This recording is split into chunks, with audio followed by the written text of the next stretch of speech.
Safar. Mendengar kata safar, tentu yang terlintas dalam pikiran kita adalah sebuah perjalanan yang jauh. Misalnya dari kota A ke kota B. Lalu, perjalanan seperti apakah yang bisa disebut sebagai safar?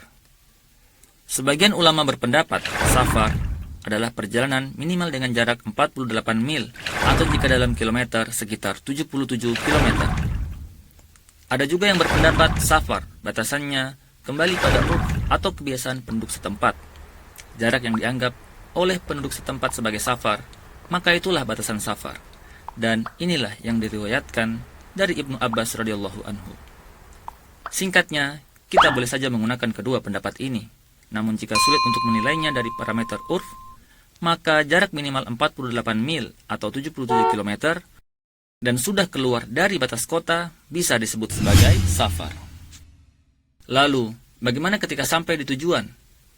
Jika seorang muslim telah sampai di tujuannya, lalu berencana menetap dalam waktu kurang atau sama dengan 4 hari, maka dia tetap berstatus musafir.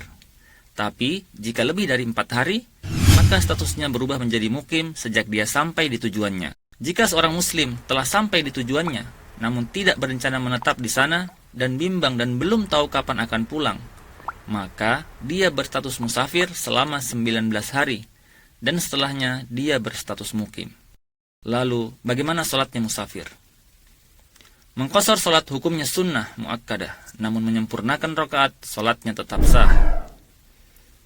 Orang yang safar tidak boleh mengqashar atau meringkas sholatnya hingga ia meninggalkan rumah terakhir di daerahnya. Dan jika musafir menjadi makmum imam yang mukim, maka tidak boleh mengqashar sholat. Musafir boleh menjamak sholatnya, zuhur dengan asar atau maghrib dengan isya. Sholat subuh dikerjakan pada waktunya dan tidak dijamak. Menjamak sholat adalah keringanan safar, namun sholat pada waktunya atau tidak dijamak adalah lebih utama, kecuali jika perjalanannya terus-menerus. Ketika menjamak sholat, hendaknya azan sebelum sholat yang pertama dan iqamat pada setiap sholat. Tidak ada kewajiban sholat Jumat bagi musafir. Yang dilakukan adalah sholat zuhur. Jika seorang musafir sholat Jumat, maka tidak boleh menjamaknya dengan sholat asar, karena hal itu tidak ada tuntunannya dari Rasulullah SAW.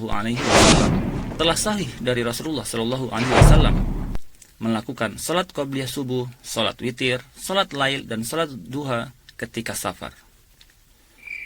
Dimakruhkan bersafar sendiri maupun berdua. Bersafar minimal dengan bertiga, itulah yang benar.